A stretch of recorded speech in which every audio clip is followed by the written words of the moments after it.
Kembali kita mengaturkan rasa puji dan syukur kita kepada Allah Subhanahu wa taala, karena alhamdulillah sampai detik ini kita masih diberi oleh Allah kesehatan untuk melaksanakan berbagai perintah-perintah Allah Subhanahu wa taala.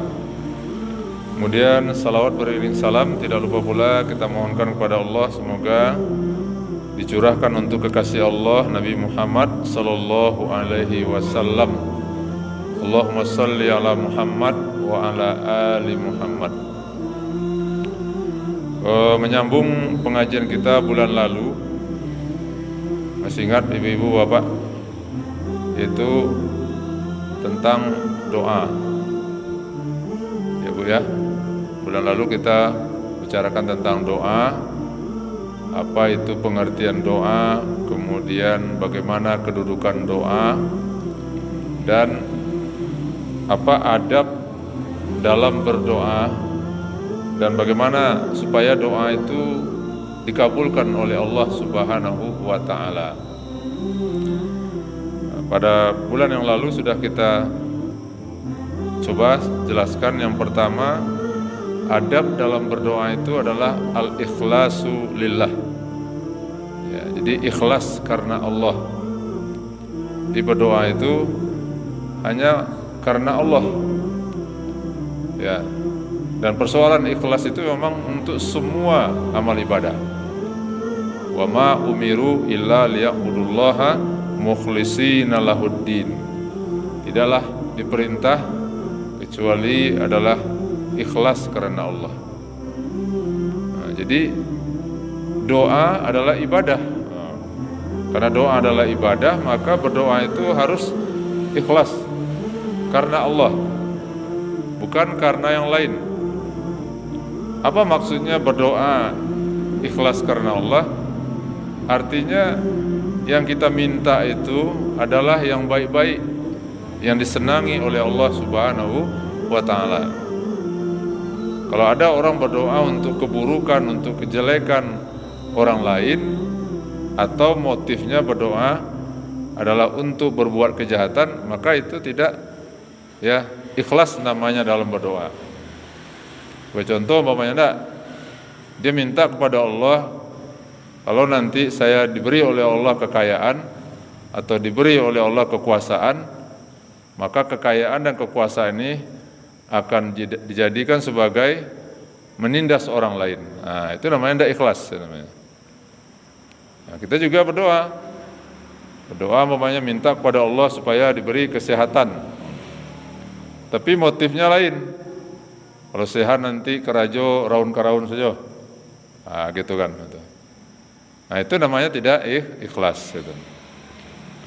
Yang kedua, ya, ayyabda'a bihamdillah wassana'i summa bisolati ala nabi wa yakhtimu bizalik. Nah, yaitu kita mulai dengan memuji Allah, kemudian berselawat kepada Nabi. Nah, tadi kan mungkin sudah dipraktekkan Ibu ya. Berdoa itu kan tidak langsung-langsung saja Bu. Tapi kita baca dulu, auzubillahi minasyaitonirrajim, bismillahirrahmanirrahim, walhamdulillahi rabbil alamin, wal aqibatu lil muttaqin, wassalatu wassalamu ala asrafil anbiya wal mursalin wa ala alihi wa sahbihi ajmain. Baru kita ya minta kepada Allah. Nah, itu adab yang kedua. Puji Allah, kemudian bersalawat. Dan ditutup pula nanti seperti itu, Bro. Ya. Wa sallallahu ala Muhammadin wa ala alihi wasallam walhamdulillahi rabbil alamin. Ada begitu, Bu? Nah, alhamdulillah ya. Itu adabnya. Yang ketiga yaitu al-jazmu fid du'a wal yakin bil ijabah. Nah, dalam berdoa itu harus yakin kita bahwa doa itu akan dikabulkan oleh Allah. Nah, boleh ragu-ragu ya Bu ya. Harus yakin kita, percaya kita bahwa ya doa kita itu akan dikabulkan oleh Allah. Bagaimana cara Allah mengabulkan doa kita tadi? Yang pertama, ada kita berdoa dikabulkan oleh Allah. Ya, yang kita minta itu diijabah oleh Allah. Walaupun tidak serta-merta hari ini berdoa, hari ini juga terkabul, itu jarang gitu. Tapi pada dasarnya doa kita itu dikabulkan oleh Allah. Yang kedua, ya, dikabulkan doa kita itu tapi dalam bentuk yang lain. Ya, misalnya kita berdoa minta kesehatan. Tapi dalam sebuah kecelakaan, umpamanya kita naik mobil, lalu mobil masuk jurang, maka alhamdulillah orang itu selamat. Nah, itu dibentuk doa dikabulkan oleh Allah itu. Padahal itu tidak minta itu kan. Nah, yang ketiga, ya, doa itu dikabulkan kapan? Di akhirat nanti. Ya, jadi tidak ada doa yang ditolak. Karena Allah itu mengatakan di dalam hadis kursi, Allah itu malu Allah, ya, kalau hambanya sudah mengangkat tangannya ketika berdoa, kalau doanya itu tidak diijabah oleh Allah gitu. Nah, jadi Allah malu gitu. Berarti apa? Memberikan sebuah kepastian bagi kita bahwa apa? Jangan sampai kita tidak berdoa. Ya, kenapa? Karena Allah pasti akan mengabulkan doa kita tadi dalam bentuk 3 hal tadi. Yang keempat, dalam berdoa tadi al-ilha'u fi doa wa adamul isti'jal. Apa artinya? Tidak boleh kita itu tergesa-gesa, Pak Ji. Ya, minta kini kok kemudian harus, ya, dikabulkan oleh Allah langsung, tidak boleh gitu. Itu namanya memaksa Allah, kita namanya itu. Ya, namanya kita meminta, kita berdoa itu kan namanya mengemis. Mengemis kepada Allah, tidak apa-apa. Yang tidak boleh mengemis kepada manusia. Kepada Allah itu memang mengemis kita kan, angkat tangan. Ya, kenapa kita mengemis? Karena kita ini tidak apa-apa, tidak ada apa-apanya. Kita ini miskin, Allah itu maha kaya. Jadi mengemis kepada Allah itu bagus. Ya, tapi tidak boleh kita sudahlah meminta, memaksa pula lagi. Ya, coba datang orang pamannya ke rumah kita, dia minta tolong tapi dipaksanya kita itu. Nah, gimana perasaan kita? Maka Allah juga tidak suka di begituan. Jadi tidak boleh, ya harus segera gitu. Maka berdoa itu waktunya cukup lama. Nabi Musa alaihissalam, ibu-ibu, bapak, berapa lamanya berdoa untuk kehancuran Fir'aun itu? 40 tahun lamanya. 40 tahun baru, ya, Musa itu ditenggelamkan oleh Allah di Laut Merah itu. Berapa lamanya 40 tahun? Nah, ini kita baru 1 bulan, sudah mulai mengeluh gitu. Kenapa doa saya belum dikabulkan juga Allah? Nabi Musa 40 tahun, Nabi itu. Nah, konon kita ini bukan Nabi. Oleh karena itu, adab yang keempat dalam berdoa tadi, adamul isti'jal, tidak boleh tergesa-gesa. Berdoa terus itu. Belum dikabulkan berdoa terus. Karena ibaratnya kita berdoa ini menjuluk. Nah, kita mengambil suatu buah pohon, ya, yang tinggi itu, dan karena susah, ya, maka diperlukan kesungguhan itu. Itulah berdoa tadi itu. Maka Allah akan senang melihat kita tiap saat berdoa, mohon kepadanya, Itu yang disuka oleh Allah Subhanahu wa taala. Kemudian yang kelima, yang sudah kita bahas juga, hudurul qalbi fi doa. Ketika berdoa itu hati kita memang betul-betul hadir. Jangan berdoa, ya, yang berdoa lisan tetapi hati ke pasar umpamanya itu. Berdoa di masjid tapi hatinya di rumah. Berdoa di masjid tetapi hatinya di padang, di medan. Siapa yang teringat? Anaknya, cucunya, dan segala macamnya itu. Nah, itu namanya tidak hudur hati namanya. Ya, itu hatinya berarti berkelana namanya itu. Nah, Allah tahu itu. Ini orang tidak serius ini, kata Allah ini. Ya kan? Kalau kita bisa membohongi manusia, tapi kalau Allah tidak bisa kita bohongi. Ya, kenapa? Wa ya'lamu ma tusirruna wa ma tu'linun. Nah, itu. Allah itu, kata Allah, ya, tahu apa yang kamu rahasiakan dan apa yang kamu jelaskan. Apa yang ada dalam hati kita ini tahu Allah ini. Kalau ambo, bapak, ibu, kita nggak tahu apa yang ada dalam hati kita, itu nggak tahu, tapi Allah tahu. Makanya nanti ada dosa, ya dosa hati ini ada Pak Ji itu, ada dosa hati nanti, ya maka berhati-hatilah kita kan itu kan. Nah, itu. Jadi di dalam berdoa itu harus hadir hati, gitu. Ya, jadi tangan mengangkat, mulut ya membacakan doa, kemudian hati juga ya hadir, ya memohon kepada Allah Subhanahu wa Ta'ala. Itu yang kelima. Yang keenam, ad-doa fir raqa wasyiddah. Nah, berdoa itu dalam keadaan lapang, dalam keadaan sempit. Ya, jadi dalam keadaan lapang kita, dalam keadaan senang, ya, dalam keadaan sehat, itu maksudnya itu. Dalam keadaan sukses, ya, dalam keadaan berhasil, ya. Maka kita tetap juga berdoa, Ibu-ibu. Doa terus. Ya, apa gunanya doa kita di saat lapang inilah nanti menjadi simpanan bagi kita. Dan inilah nanti akan diberikan oleh Allah. Berarti Allah tahu ini orang tidak hanya seperti anjing yang tersapi. Nah, kalau anjing tersapi kan itu enggak ditolong kan, nah, sudah tolong awak dia punya Bu, dicatuhnya gitu. Itu Pak Ji, dicatuh Pak Ji ya. Ya kan, itu anjing tersapi namanya. Nah, maka Allah tidak suka diperlaku seperti itu. Allah justru senang di saat kita sehat, kita berdoa terus. Ya, nanti di waktu kita berdoa dalam keadaan sakit, maka Allah ijabah doa kita. Ya kan? Itu. Jadi menjadi pertimbangan bagi Allah itu. Jangan hanya berdoa ketika dalam keadaan sakit aja. Udah sehat, enggak mau berdoa lagi gitu. Ya kan? Nah, tirulah para nabi-nabi. Ya, para ulama-ulama dulu itu berdoanya kapan saja dan di mana saja. Ada orang dalam keadaan susah berdoa. Ya. Doanya bukan main panjang-panjangnya, bagus.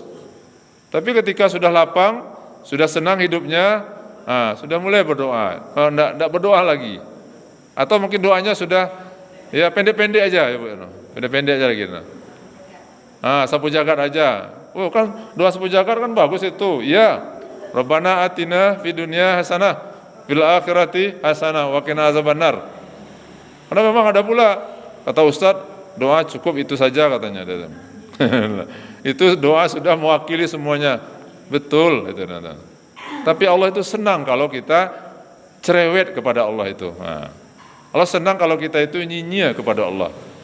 Allah senang kalau kita itu ngemis-ngemis kepada Allah. Apa maksud cerewet, ngemis-ngemis nyinyir itu? Itulah dengan kita sering berdoa kepada Allah Subhanahu wa Ta'ala. Jadi berdoa dalam keadaan apa saja. Ya. Dalam keadaan sakit apalagi ya kan? Itu berdoa. Kalau ada orang dalam keadaan sakit, dalam keadaan susah, tidak berdoa, itu sombong namanya itu. Sombong nama itu. Ya. Itu namanya gengsi gede-gedean namanya. Ya. Udah dalam keadaan susah, tidak mau minta kepada Allah SWT. Pada manusia oke lah itu. Tapi kepada Allah kenapa harus malu? Justru Allah yang malu kalau kita berdoa tidak dikabulkan oleh Allah. Gitu. Ya Bu, yang keberapa tadi Bu? Yang keberapa Bu? Yang keenam ya Bu ya. Itu. Adab berdoa yang keenam. Apa itu? Berdoalah dalam keadaan ya senang maupun dalam keadaan susah. Dalam keadaan kaya, doa juga kita. Untuk apa lagi berdoa? Udah kaya itu. Penting doa. Apa doa kalau kita kaya itu? Ya, minta kepada Allah kekayaan itu jangan sampai menjauhkan kita dari Allah. Kenapa? Karena banyak kasus, banyak kejadian di saat orang miskin itu dekat pada Allah, tapi di saat udah kaya maka dia lupa kepada Allah. Karena memang ujian kemiskinan itu ya kadang-kadang lebih ringan daripada ujian kekayaan itu. Ketika kita kaya, rezeki kita mungkin cukup, bahkan mungkin berlimpah, minta kepada Allah. Apa? Supaya kekayaan itu ya mendatangkan berkah kepada Allah, kepada kita maksudnya itu. Supaya kekayaan kita itu apa? Mendekatkan diri kita kepada Allah. Supaya kekayaan itu hendaknya dirasakan pula oleh orang lain itu. Ya, artinya kita minta ya jangan kita menjadi orang yang bakhil itu. Itu yang keenam. Yang ketujuh yaitu khafdus sauti bidu'a. Khaf artinya merendahkan suara ketika berdoa itu. Jadi berdoa dengan suara yang lirih itu. Dengan suara yang syahdu. Berdoa itu dengan suara yang lembut gitu. Jangan berdoa teriak-teriak gitu. Ya. Allah itu tidak peka. Itu. Allah itu innallaha sami'ud doa. Allah itu mendengar doa. Jadi berdoa itu dengan suara yang lembut. Ya. Dengan suara yang sahdu. Ya. Jadi ud'u rabbakum tadarruan ya wa khufyatan dunal jahri minal qaul, kata Allah. Mintalah kepada Tuhanmu, berdoalah kepada Tuhanmu ya dengan suara yang lunak. Ya kan? Dengan rasa harap-harap cemas. Itu adabnya berdoa, Ibu. Ya kan? Jadi berdoa itu memang ada rasa takut, ada rasa raja. Takut kalau doa kita tidak dikabulkan oleh Allah. Harap doa kita akan dikabulkan oleh Allah. Dunal jahru minas saut. Tidak boleh berteriak-teriak. Mari-ariak berdoa tidak boleh. Harus dengan sopan itu artinya. Samalah kita meminta kepada orang lain ya dengan suara apa, Bu ya? Dengan suara bahasa yang bagus, enak orang mendengarnya, tapi kita minta sama orang lain, tapi kita mari-ariak. Nah itu, maka orang akan anti kan itu. Nah, kepada Allah juga begitu, itu adabnya. Itu. Jadi khafdus saut bid-du'a. Ya, jadi rendahkan suara. Nah, di dalam ayat Al-Qur'an perintah Allah untuk merendahkan suara ini pertama kepada Allah, yang kedua kepada orang tua. Ya, kepada orang tua, kepada ibu, bapak. Ya, itu di dalam Al-Qur'an Allah pesankan. Ya, imma yablughanna apabila keduanya sudah mencapai tua, ya, wala taqul lahuma uffin wala tanharhuma wa qul lahuma qaulan karima. Ya, jangan kamu hardi, jangan kamu bentak, tapi katakanlah kepada orang tuamu itu perkataan yang baik dan mulia. Wahfid lahuma janahaz zulli minar rahmah. Rendahkan sayap kehinaanmu ya kepada orang tua. Apalagi kepada Allah. Jadi kepada Allah itu memang khusyuk ya, wal khudu namanya. Hati merendah, fisik kita juga seolah-olah fisik kita ini bagaikan tanah itu ketika berdoa tadi. Walaupun umpamanya dia seorang jenderal, dia seorang miliarder, orang kaya, ya, dia pimpinan, kepala ini, kepala itu, kami itu kan. Tapi manakala dia berdoa itu harus merasakan bahwa dia di hadapan Allah, ya, tidak lebih, yaitu seonggok tanah, ya, yang tidak ada artinya. Nah, lalu seonggok tanah itu berani meminta kepada Allah itu. Nah, baru doa tadi akan didengar oleh Allah Subhanahu wa taala. Nah, itu yang keberapa tuh, Bu? Yang ke-7 enggak, Pak Ji? 7, ya. Kemudian yang ke-8, al-i'tirafu bizambi wal istighfar minhu. Wal i'tirafu bin ni'mah wa syukrillah 'alaiha. Ya, yaitu mengakui akan dosa-dosa kita. Jadi dalam berdoa itu alangkah baiknya kita Bapak dan Ibu, kita awali mukadimahnya dengan pengakuan akan dosa-dosa kita.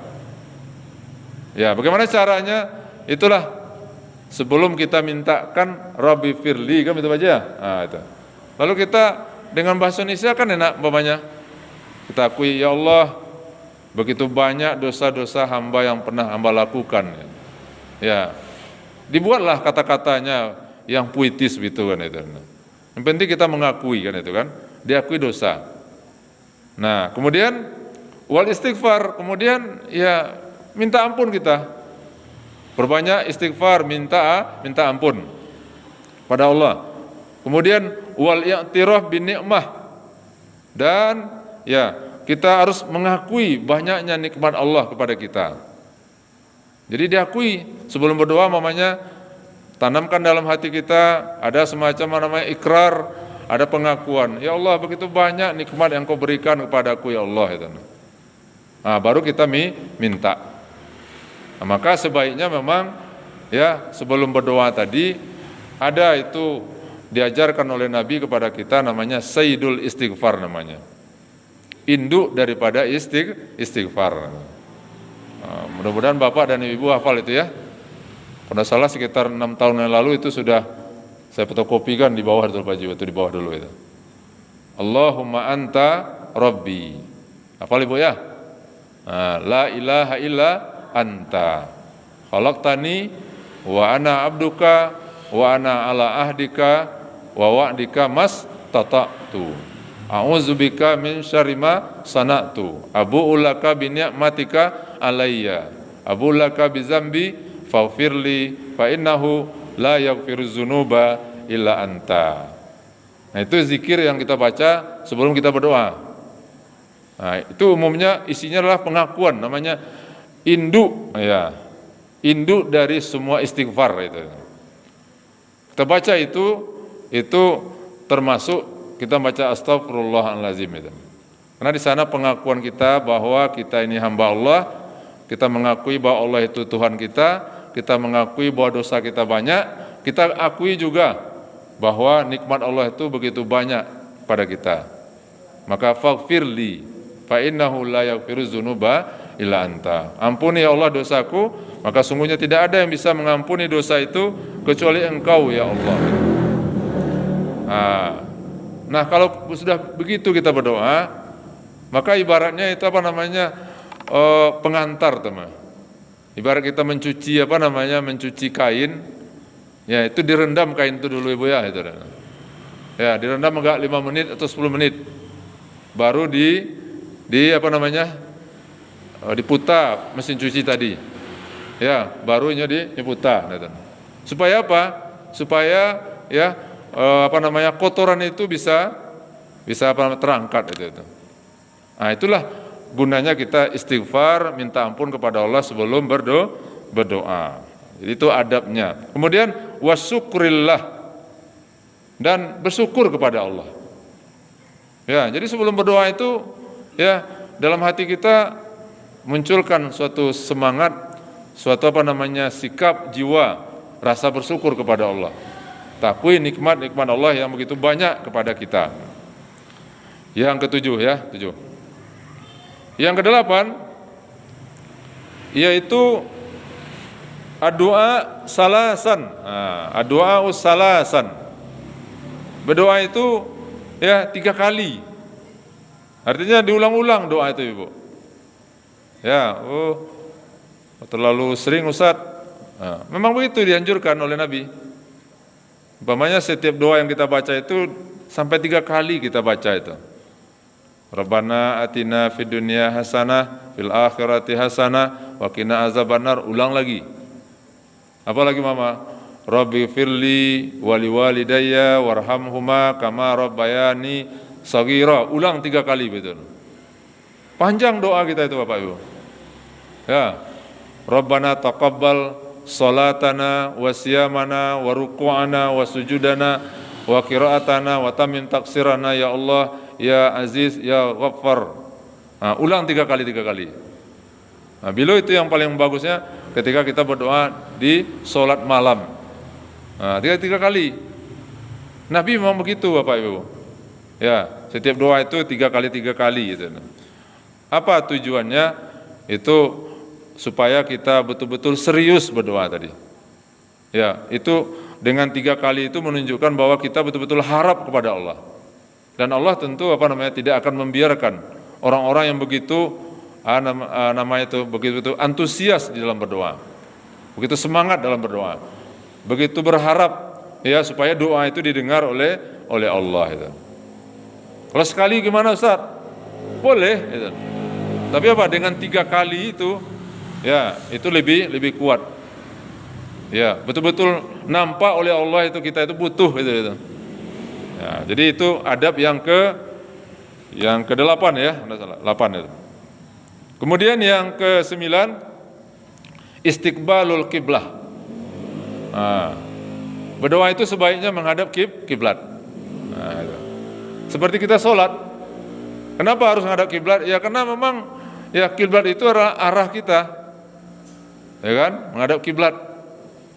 Nah, bagaimana Ustaz kalau seandainya kita berdoa di rumah, acara syukuran Ibu ya, duduk kita melingkar gitu. Nah, itu lain masalah namanya. Tapi kalau bisa kita berdoa itu memang menghadap kiblat. Ya, menghadap kiblat itu. Nah, tentu berdoa menghadap kiblat itu adalah tentu berdoa sesudah sholat gitu ya. Udah pasti itu.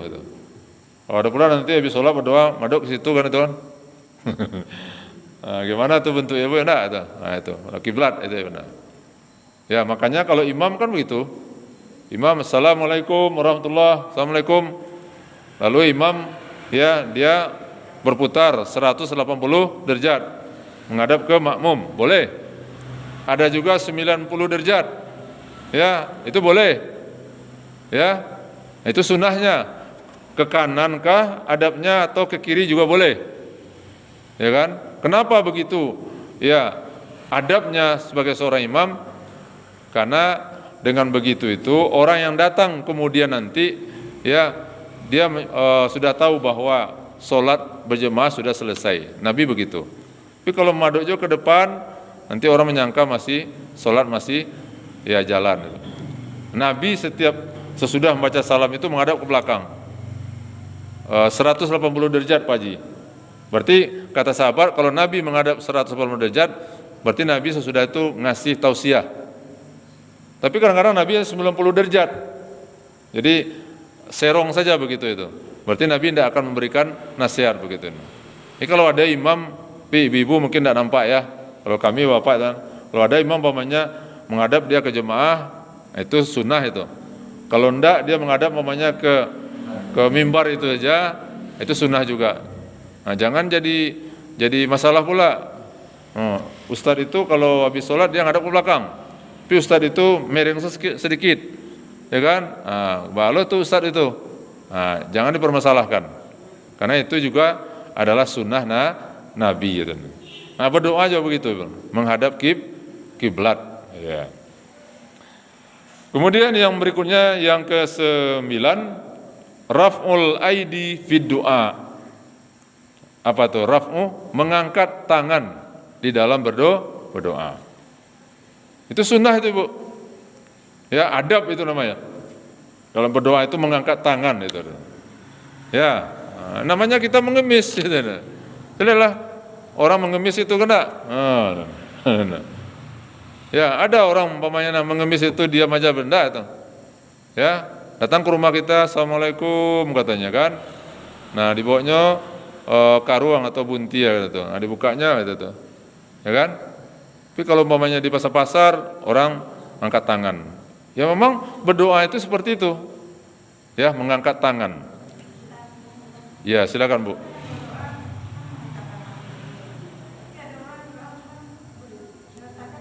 Ya itu. Ya, ini ya kurang sopan. Nah, kurang sopan. Ya, kan diangkat tangan ditaruh di atas lutut Ibu ya. Jadi yang beradab itu ya adalah diangkat tangan.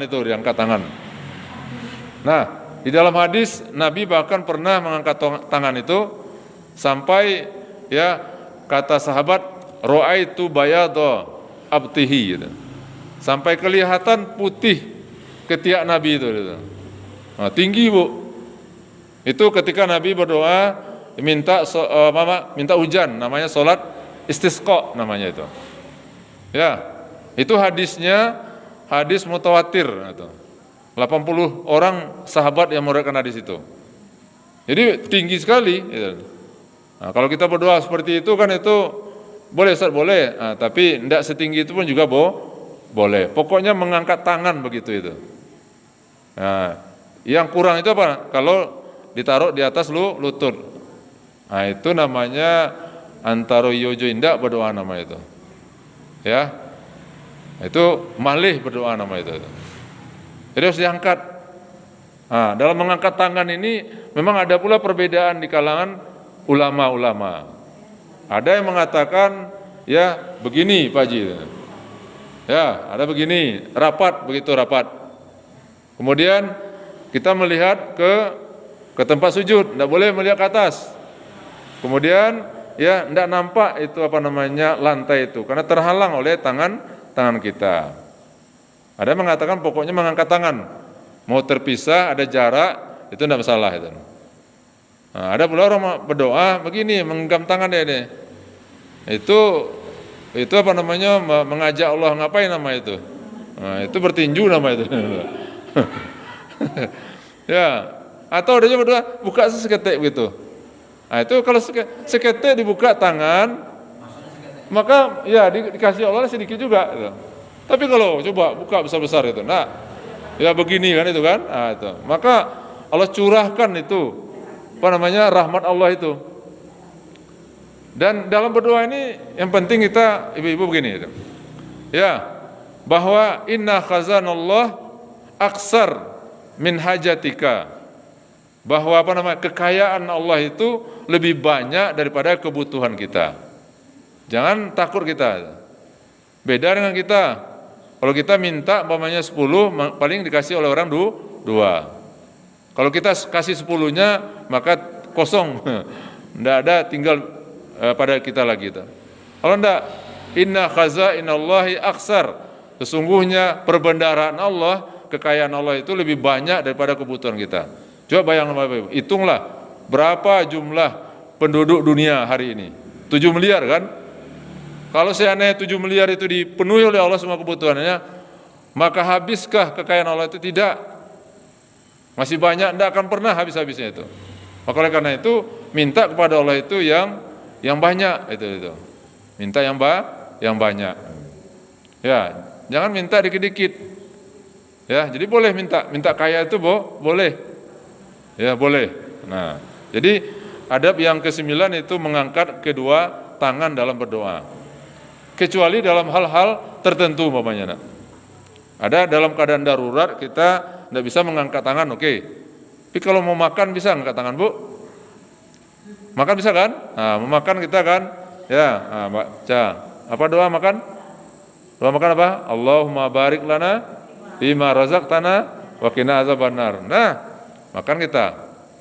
Minum juga begitu. Mau tidur bisa angkat tangan? Bisa. Ya, baca doa bismikallahumma ahya wa bismika amut. Angkat tangan. Bangun tidur bisa angkat tangan? Bisa. Alhamdulillahillazi ahyana ba'dama amatana wa ilaihin nusur. Udah hidup. Nah, apa lagi? Mau masuk WC kamar mandi kan berdoa Pak Haji ya? Apa doanya? Apa doanya Bu? Allahumma inni auzubika minal khubsi wal khaba'is. Nah, di luar itu angkat tangan. Nanti keluar lagi juga angkat tangan. Mau naik pesawat? Iya. Baca doa, angkat tangan itu. Apalagi naik pesawat Ibu. Itu iya harus doa. Ya kan? Ambosa patah Bu itu naik pesawat. Wah, yo ngeri, itu tekan awak memang kemati sudah Pak Haji. Ya, pas naik itu ngegeknya Bu itu. Nah, itu memang selama di atas pesawat itu kita harus ya berzikir berdoa itu. Memang tauhid orang itu saya pikir orang kalau di pesawat itu Pak bertauhid semua itu. Ya enggak ada orang yang bertauhid. Tapi nanti setelah dia keluar dari apa pesawat itu lupa dia kepada Allah lagi. Nah, berdoa kita. Ya angkat tangan. Tapi jangan pula selama di pesawat itu angkat tangan suruh. Ini kata orang nih ibu ini bapak nih ngapain ini katanya? Enggak, itu. Ya, baca doa sebelum pesawat take off, baca doa. Apa doanya? Bismillahirrahmanirrahim wa mursaha wa inna rabbi laghafurur rahim.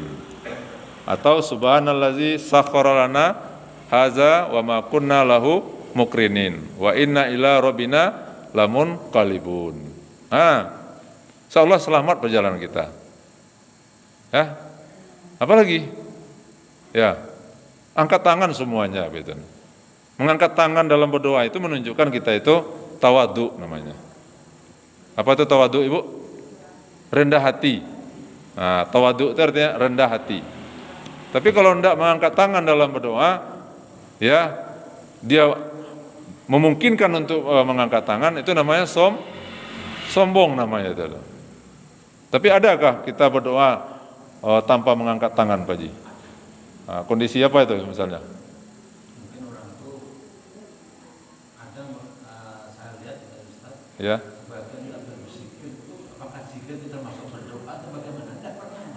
Oh iya, jadi beda. Kalau zikir itu kan itu bukan berdoa, walaupun dalam zikir itu memang ada doa kan itu kan. Nah, jadi kalau zikir itu kan memuji Allah. Tapi ada juga zikir itu yang doa. Umpamanya zikir yang dianjurkan oleh Nabi, dipesankan oleh Nabi kepada kita sesudah sholat. Ya, dianjurkan oleh Nabi kepada seorang sahabat bernama Muaz bin Jabal. Apa tuh zikirnya? Allahumma a'inni ala zikrika wa syukrika wa husni ibadatik. Itu dibaca di ujung sholat, di akhir sholat. Kata ulama, bisa kita baca itu menjelang salam. Innaka hamidum majid. Kita baca itu, Ibu. Allahumma a'inni ala zikrika wa syukrika wa husni ibadatik. Ada juga dibaca sesudah salam. Assalamualaikum warahmatullahi wabarakatuh kan itu kan? Astagfirullah 3 kali, astagfirullah. Kemudian Allahumma antas salam wa minkas salam sampai seterusnya. Kemudian baru kita baca Allahumma a'inni ala zikrika wa syukrika wa husni ibadatik. Boleh juga itu dibaca ketika kita mengangkat tangan. Jadi kalau itu dia doa sebenarnya. Tapi kalau zikir subhanallah, subhanallah, nah itu kan perlu angkat tangan itu. Nah, jelas itu kan itu. Jadi kalau zikir enggak apa-apa enggak mengangkat tangan. Tapi kalau doa ya harus mengangkat tangan itu. Ya, Bu. Ada pertanyaan, Ibu? Nah. Waalaikumsalam warahmatullahi wabarakatuh. Ya, Bu.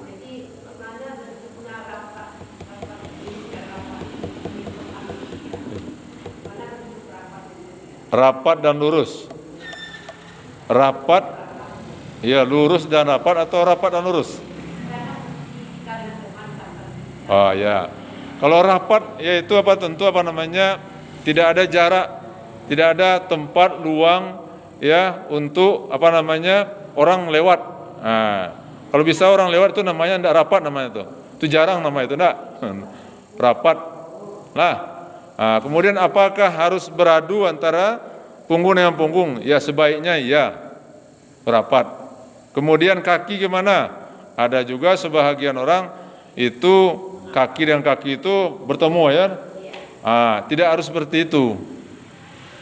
Kadang-kadang dicari juga kaki itu. Ya sholat tapi cari kaki. Ya kan? Nah, itu tidak harus seperti itu. Ya, tidak harus nempel kaki dengan kaki. Tapi kalau bahu itu bagusnya nempel itu. Dia rapat. Kalau lurus ya lurus. Apa, Bu? Anda lurus belum lagi dijawab. Lurus ya lurus. Ya, nak luri pantanglah tali kata Ustaz Jamil gitu kan. Kalau pepatah petiti Ustaz Jamil itu dah. Lurus ya lurus, Bu. Ya, apa ukuran lurus itu? Nah, ukuran lurus itu adalah tumit kita. Ya boleh itu. Nah. Jangan ukuran lurus itu ya ujung kaki kita. Karena kalau ujung kaki ini kadang-kadang ada kakinya yang panjang, ada yang pendek. Nanti gini-gini safnya itu. Tapi cobalah ukurannya ya tumit itu. Ya, lurus itu. Jadi saf lurus dan rapat. Itu aturannya. Pas di tikar itu yang merah putih itu. Nah, itu arti pengertian rapat dan lurus itu, Bu. Apalagi, Bu?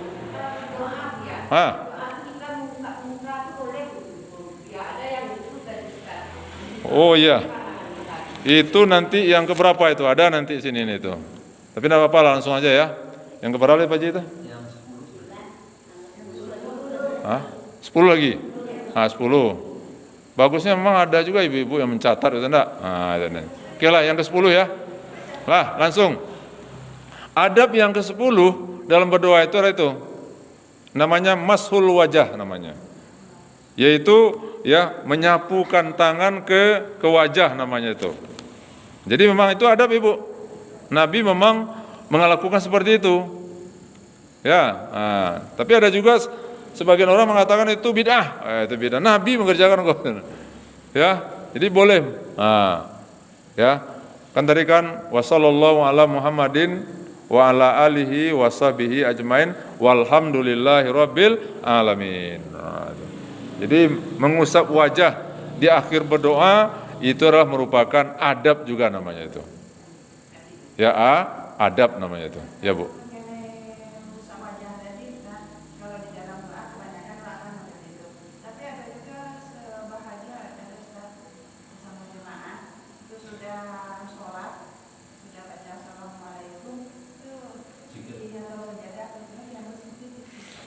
Oh ya, itu di dalam mazhab fikih Syafi'i memang ada seperti itu. Nah, itu juga memang mazhab Syafi'i seperti itu. Ya, ada itu. Ya, ditaruh tangan ke lantai terus begini ya. Itu. Ada begitu. Ya, boleh-boleh saja, Bu. Ya, cuman ada orang agak dalam gitu. Katanya itu sebabnya ketika Nabi Ayub dulu katanya. Ya, Nabi Ayub ketika sujud lalu ulat-ulat di kepala itu jatuh ke lantai, kemudian setelah sujud diambilnya lagi, kemudian taruh lagi kepalanya katanya. Itu tidak benar begitu itu. Itu cerita Israiliyat namanya itu. Ya, tidak sampai kok kepala Nabi Ayub itu berulat, tidak ada itu. Ya, tapi di dalam mazhab Syafi'i itu memang ada seperti itu. Kita kan di Indonesia ini kan paling banyak kan mazhabnya adalah mazhab Syafi'i namanya. Jadi boleh itu namanya. Itu tidak bid'ah gitu. Boleh gitu. Dari Ibu? Ada Bu ya. Ya. Waktu mengusap muka ini kadang-kadang terlalu kencang. Ya. Enggak. Jadi memang simbol saja Pak Haji. Itu ngusap terlalu kencang itu mungkin gatal muka itu. Gatal. Iyalah. Berikut lagi ya yang ke-11. Ya. Kita selesaikan hari ini adab berdoa ya loh. Al-wudu qabla du'a in tayassara. Berwudu sebelum berdoa. Kalau itu memudahkan.